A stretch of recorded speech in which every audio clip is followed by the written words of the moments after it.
Welcome back to Elevation Perspective. My name is Mark, joined tonight with Frank Tropiano and Dan Quinones. We're talking Mets, guys. It's been pretty slow on the Mets front the last few weeks, really the baseball front as a whole, but we're seeing some names trickle out throughout. We're kind of weaving through some rumors now. I'm going to start off with what Buster Olney said, I believe it was 2 days ago, in an article he wrote saying, it feels inevitable the Mets land either Framber Valdez or Ranger Suarez. Dan, I'll throw it to you first. How do you feel about that proclamation? I mean, it's exciting that we're getting some news. I definitely wouldn't be upset with either one of them.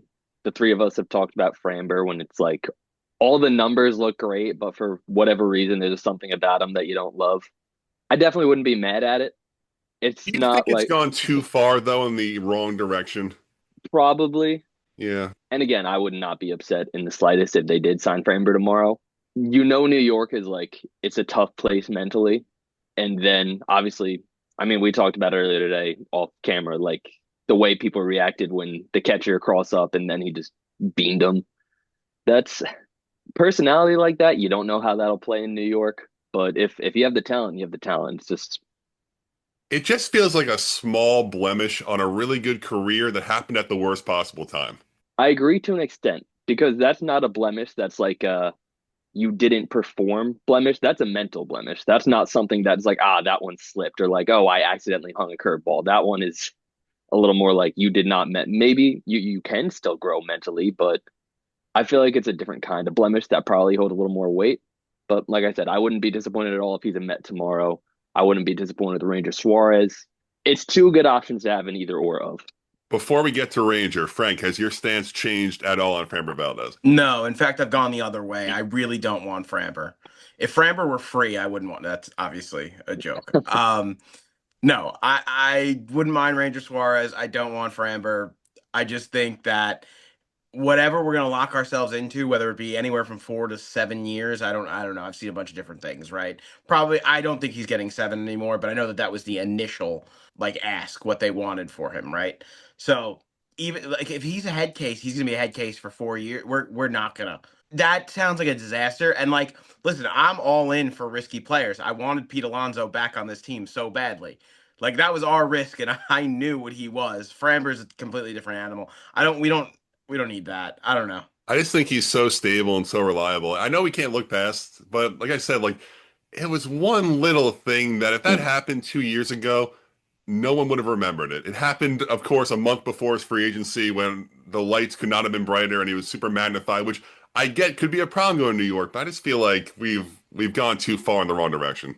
Listen, you know our friend Chris has that favorite rumor where Framber needs to wear a certain uniform or his entire day is messed up. And I don't know if that's true, but the fact that that is out there, that people are saying that about him, makes me just believe if there are alternatives, let's just go with the alternative. That and I think that's really what it comes down to is that there are other guys out there, so let's just avoid this one. Because Ranger and Framber are in the same weight class to me. I don't know. You're gonna say Framber's better, and I'm not gonna vehemently disagree with you, but I'm gonna say how much better. And again, with all the other things floating around, I think I'd just rather Ranger. That's just me, though. So Dan's going to yell at me because I do care about velocity a lot. It's something that I target when I'm looking at signing a player long term. It's something important to me. Ranger Suarez's fastball velocity has gone down consistently every single year. His average fastball is below 91 miles per hour now. And I know, like, yeah, he's a really smart pitcher. He knows how to do it. He knows how to be effective that way. But at the same time, the margin of error is so tiny when you're throwing 90 mile per hour fastballs that what if he keeps losing a few ticks? What if he goes down to 88? I'm just saying, hypothetical. I'm nervous about locking into Ranger Suarez for a long-term deal, and he has some injury history. I would much rather do a trade at this point for a guy. Uh, I think Peralta's just a million times better option than any of these guys. Um, like I'd much rather give up a prospect and do that trade at this point and lock him up long term than give one of these guys a long term contract. So I do agree with the risk in both of them. For what it's worth, my issue is not diminishing velocity. That is a very real concern. It's the guys who have learned to pitch without it that I'm a little more friendly towards. But disregarding that, I kind of agree. Ranger is There's definitely some red flags there. You mentioned the velocity. He's never been a guy that gives you like Framber's like 180 something. Like he's probably like you'll max out at like 150. I think what he has going in his favor is the playoff success. Like we've seen him over the years. It's now I think he's thrown what like 10 games over the last handful of years with an ERA under 1.5. Like it seems like every year the Phillies get to the playoffs, and even if the last couple of years where he's only pitched like a game or two, when it's his turn to go in the playoffs, he's lights out. So he definitely has that going for him. I'd probably lean Framber of these two, but that being said, I think I agree with Frank. My favorite option would be Freddie Peralta. All of this being price included. I'm not just going to go to him and be like, hey, whoever you want, you can have him and we'll take Freddie. But if you can work a deal for Peralta that isn't like a disgusting overpay, he's definitely option number one for me. That's what I was saying. I think it's like even a slight overpay is better than either of these two options. And I know that wasn't the question that was being asked. I'm just thinking out loud right now. Yeah, they all tie together. And the reports have said the Mets prefer the trade route. I think they've preferred that this entire way. They don't want to commit long term to either of these two pitchers. I think they will if it makes sense for them, if it gets to a 3-year deal, whatever it might be. But they want Freddie Peralta, I think. They wanted Edward Cabrera to an extent who wound up getting traded to the Cubs. So they're looking in that direction. I don't think Scooble's being traded. I've kind of like ruled him out in my head at this point, but I guess we'll have to wait and see on that front. So just closing on this, both guys, 3 years, 90 million, 30 per, high average annual value. Who are you taking, Frank? Framber or Ranger? 3 years, definitely Ranger. Dan? It's funny when you said 3 years, I'm like, oh, if it's that short, definitely Framber. If you can get out of that See, quickly, I think that makes it much more I'm more appealing. worried about how Ranger's going to age than Framber is going to age. So if I'm getting them for a shorter term deal, I think Ranger's more consistent. And like you said, Dan, 1.5 in the playoffs, like that's Mm. it's just what are we playing for, right? Yeah. That's where we want to get, and then that's a guy who I want pitching. So I don't know. It's tough though, Frank, because I was aware of those stats that Dan said, but like, and maybe it's hypocritical, I'm not sure, but we get to October, you're going to be like, hell yeah, give Ranger the ball. He's got a career 1 year. Yeah, but you're gonna do that for Framber? Hell yeah, give Framber the ball. Framber Valdez has pitched in a ton of playoff games for the Astros. But Ranger Suarez has pitched really well in the play. I don't know. I don't know. I'll say, It does feel like they are very similar. Like I will give you that. Like mm, if we sign Framber, I'm not gonna like kick something or something like that. You know what I mean? Like I'm not gonna get angry. I don't know. There's just something about the name, and it just feels like this offseason has not been kind to us. And I don't know. It just feels like that's mm. a guy that could potentially blow up in our face. And I think if we're talking about who's the riskier player of the two, I think he is. Yeah, I think Framber just overall, it's a bigger body of work that has been consistently better. The postseason is a little more up and down. Obviously, Framber's played a ton more playoff games, so there's when you're playing the best teams more often, eventually they're going to get you. Again, 3-year deal. If it's a short, I consider that short. 3-year deal, a short deal. I'm taking Framber of the two. I feel like that's just performance wise, he's a safer guy. And if things go wrong with the mental aspect, if you can't handle New York, 3 years isn't that I mean, I long just to. think three is the number. I don't think either of these players will be a Met if they get more than 3 years. Yeah, it seems like Yeah, Stearns it's has believable been too. hardcore on the exact amount of years he wants more than anything. I don't think they care as much about the money as they care about the years.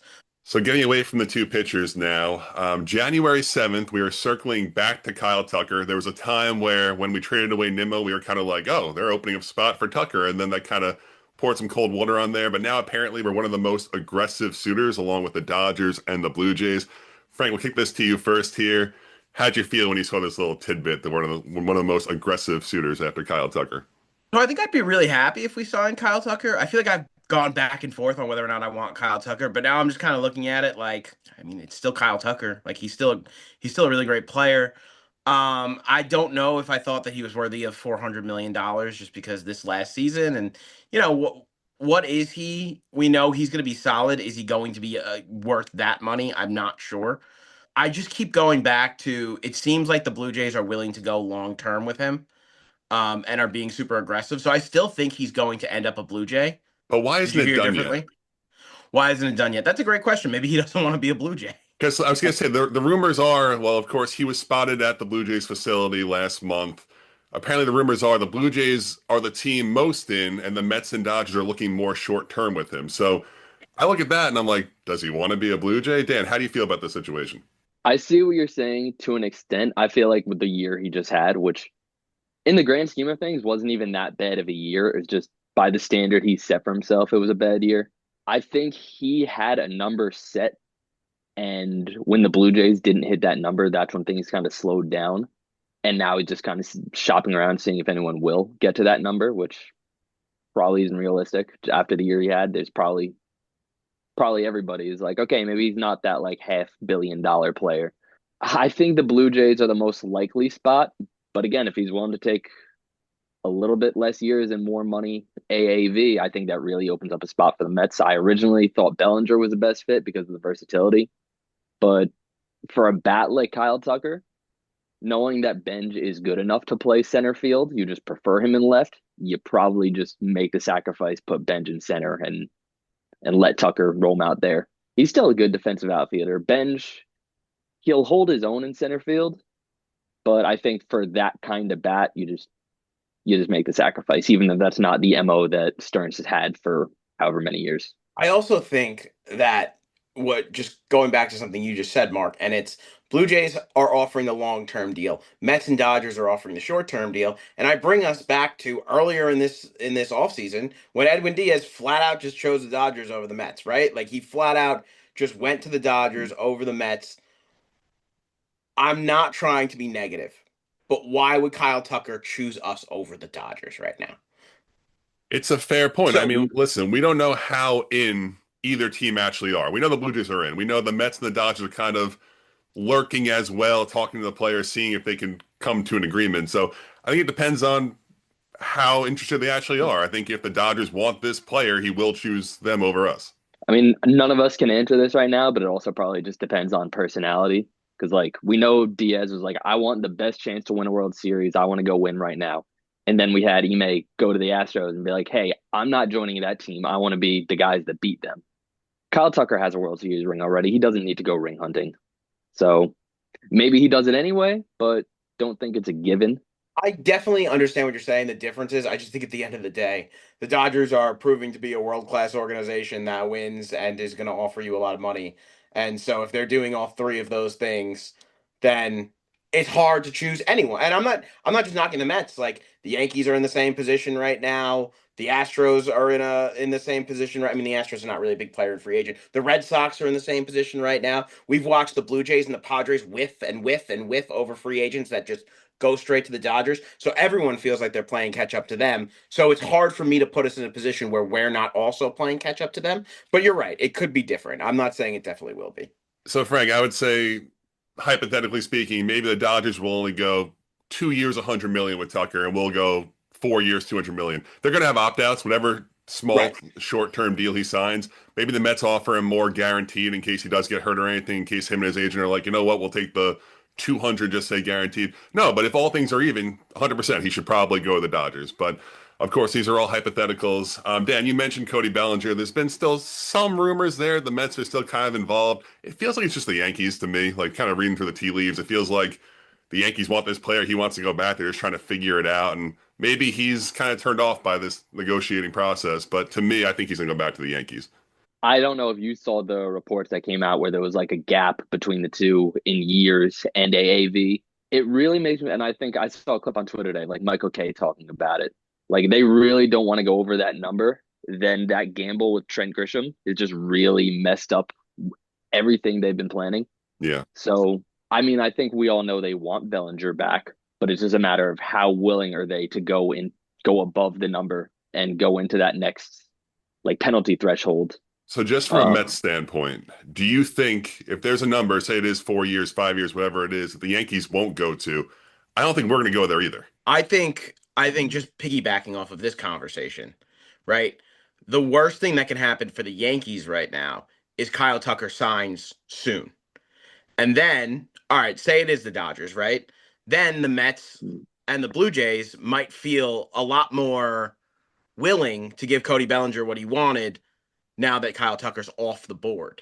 So I think if it is true and the Yankees and Bellinger are just trying to work things out, it is just in their best interest to get that deal done before Kyle Tucker goes because we're talking about potentially the same position here. And I can't see Bellinger being bad in the Blue Jays lineup. We've already talked about what a great fit he is in our lineup, right?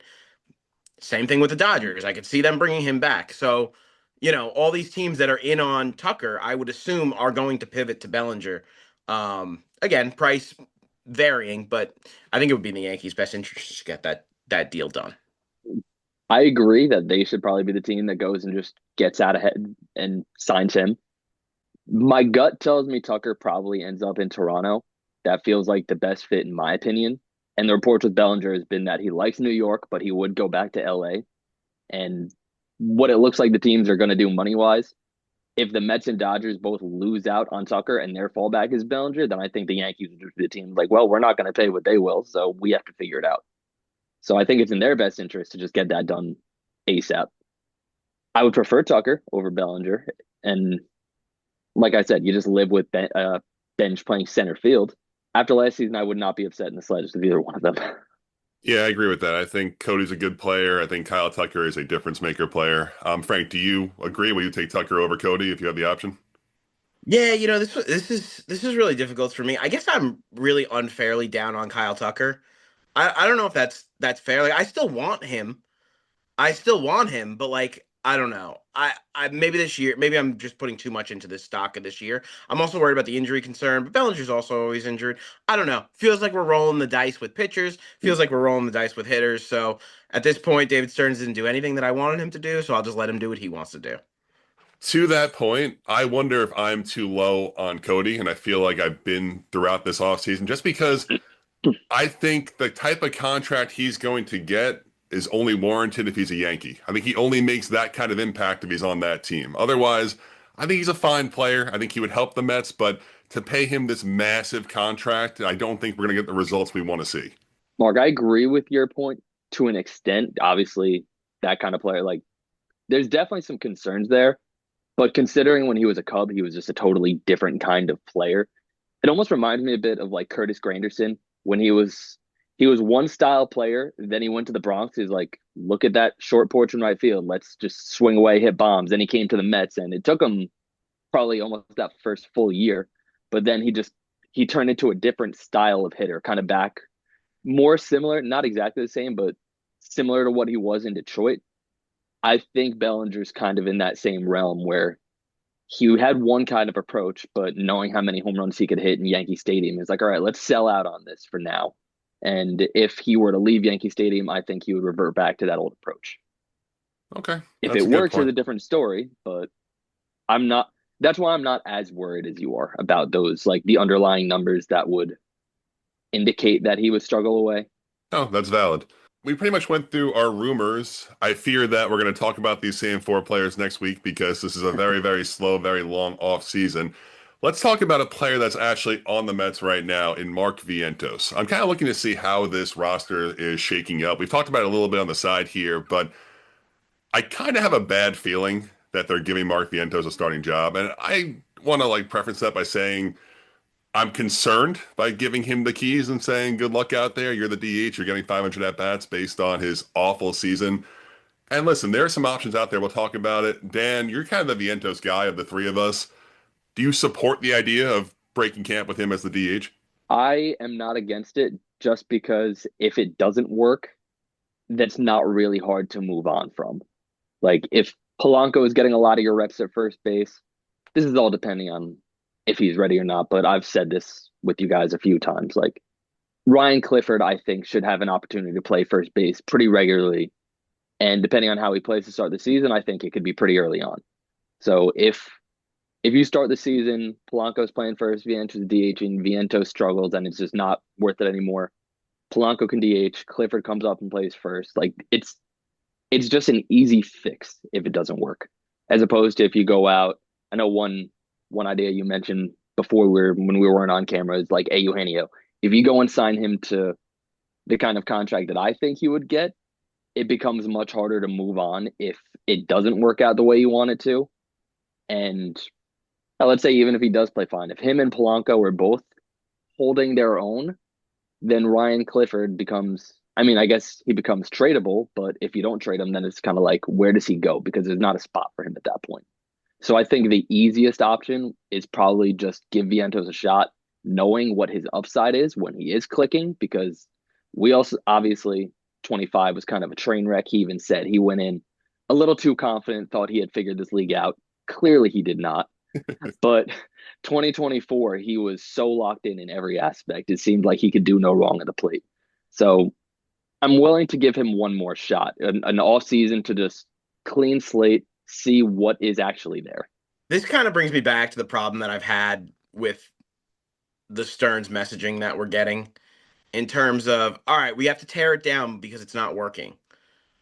But we teared down Pete Alonso and Brandon Nimmo. And we did, and to give him credit, he did move on from Jeff McNeil, which I know a lot of fans felt like it was time and we're very happy about. I'm not going to disparage Jeff on the way out because I thought he was a very good Met and I was a big fan of his Yep. for a long time. So I'm not gonna say I'm glad he's gone. I did think it was time to move on, and I do think he's gonna do really well in Vegas, Oakland, Sacramento.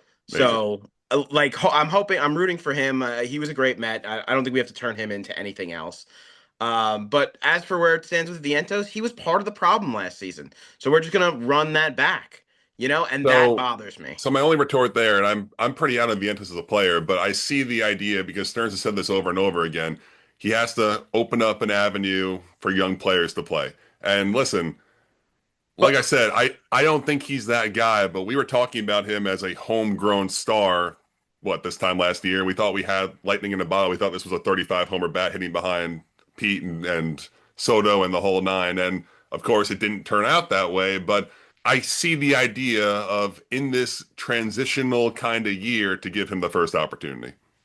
I get it. I get what you're saying. But now I'm thinking back to Beatty and Vientos for the last three seasons it's been with the two of them playing, patty cake with the starting job at third base. And I think part of the reason that Vientos was never able to take off is because he didn't get consistent reps. Part of the reason Beatty was never able to take off is because they didn't get consistent reps. So now what we're doing is we're taking a guy who, let's be honest, I'm pretty sure he's not the answer. It sounds like both of you don't believe that he's the answer either. Dan is at best 50-50 right now, right? We're sitting here and we're like, all right, well, we'll just replace him with a young kid. But we're putting ourselves in this spot where we're not giving them that person a chance to grow because if they come up and they're not playing well, then they're going to I don't know. It just feels like there's too much riding on just like kids working out right now because there's not enough pros on this team. It's a really fine line when you have expectations when you're a team in New York that's supposed to be winning to ride these guys out, to let Beatty get his 600 at bats, to let Vientos get because when they are struggling, when they have their month where they hit 100, you gotta do something different. Like you gotta win. It's tough, but at the same time, like they're just not getting their reps, and that's fine, but then trade them and turn. The worst thing that can happen, all we've been doing is touting all these great players that they have coming up through the pipeline. And I want to believe that they're all going to be great, but we know that they're not. We know that one or two of them is not going to work out. That's just the way it goes, right? That's just baseball. The worst thing that we can do is not move some of them around and get better, get players that we know are going to work, right? That's kind of what great baseball teams do. And I agree with you, Frank. A great organization does pull the trigger. They figure out what players they don't move and what players they can move to make the team better. So we got to walk that fine line. I still do believe we have one impactful trade this winter where we're going to see a Jet Williams, one of these big prospects, go out the door. I don't know who that's for, but I do feel like that is still coming this winter once things start picking up. But to wrap up this conversation here, I have three players here. Dan's going to hate all three. I'm looking at first base DH types where I think could fit a role in this team. We'll start with Eugenio Suarez. Dan, I know your opinion. Frank, I'll just say first before I throw it off to you. I see Eugenio Suarez as a 2-year deal guy. You bat him six, he's going to hit 230 with 30 plus home runs, drive in 90 runs or so. Just a solid presence in the lineup. What do you think? Yeah, I mean, listen, they gotta. I've been, yelling for a while. It's like we just let 40 home runs walk out the door, like it was a great thing for the organization. So they do need to replace. They do need to get a little bit of that power back. Eugenio feels like either a big gamble that's going to pay off or going to be really terrible. But again, I don't there's not one answer. Like there's not an answer where I'm like that move is going to work out for the Mets. Like 100%. There's not one in the free agency market. So I'm in. I'm in and I'm out. If Listen, that he's a makes sense. right-handed bat. You're probably going to get 80% of Pete Alonso's production. Like you're probably going to get like 80% of Pete's production, I don't believe, but I'll take like 60%. 75, 50, 60. Like Sixty-five, 60, you're 65. going Yeah. to get a worse version of Pete who's playing DH. So like you're still getting the power, you're still getting the right-handed bat. It's just you're coming in from a different way. Dan, give me what you think. I know you don't like it, but explain yourself. I could be convinced for a 1 year deal. Anything more than that, I'm not even slightly interested in. I think it's if Pete Alonso got worse at literally everything, you have a Eugenio. I don't want a guy who's going to hit for a lower average, strike out more, walk less, less homers. Obviously, he's still going to hit a lot of homers, but like For the the record, reason Eugenio did hit what 14 more home runs than Pete last year, 13, something like that. I don't How I'm many going more to take expect. a shot in the how dark many and more say home that's not runs does happening Pete again. have since coming into the league? No, As many I don't innings? expect. I think Eugenio has more than Pete, but that's not the There's point. no way. Since Pete's been in the He league, Eugenio during has a lot. listen, I fully believe it, but Pete has had. I think it's closer than you think, Frank. It might be Pete, but it's close. Listen, for a while it there is was a closer than you stat would until expect. Judge went absolutely nuclear. For a while there was a stat that Pete Alonso hit more home runs since he's been in the league than anyone in the league. Judge has since surpassed him, but I don't think too many players have. But whatever, Pete's gone. I've said his name like 100 times. I got to stop saying Pete's name. So Dan, 1 year deal you can be talked into, a 2 year you're totally out. 1 year deal, I wouldn't like, but I could be like, oh, okay. 2 year deal, I'm like, that's an atrocious idea. I I don't want him understand. on the team. I understand Dan's perspective. He is big with the prospects. He wants Ryan Clifford to have his path, but I don't think it would be a problem if he was on a 2 year deal. Polanco was on a 2 year deal.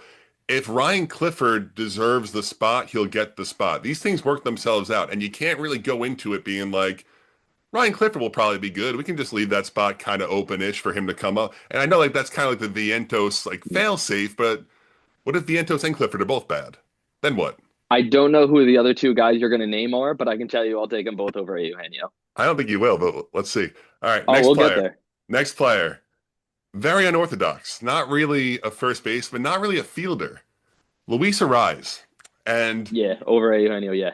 so Luis Suarez, I think, like I said earlier, where I think we've gone too far the wrong way with Framber.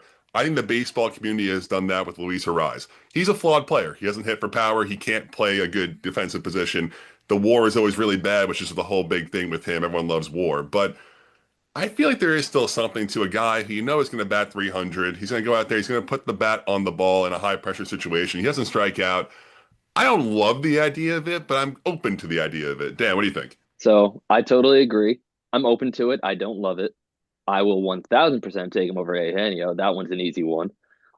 It's the two Honestly, exact I opposites. yeah, Like, and I think my reasons kind of line up with what you were saying. There is value to putting the bat on the ball.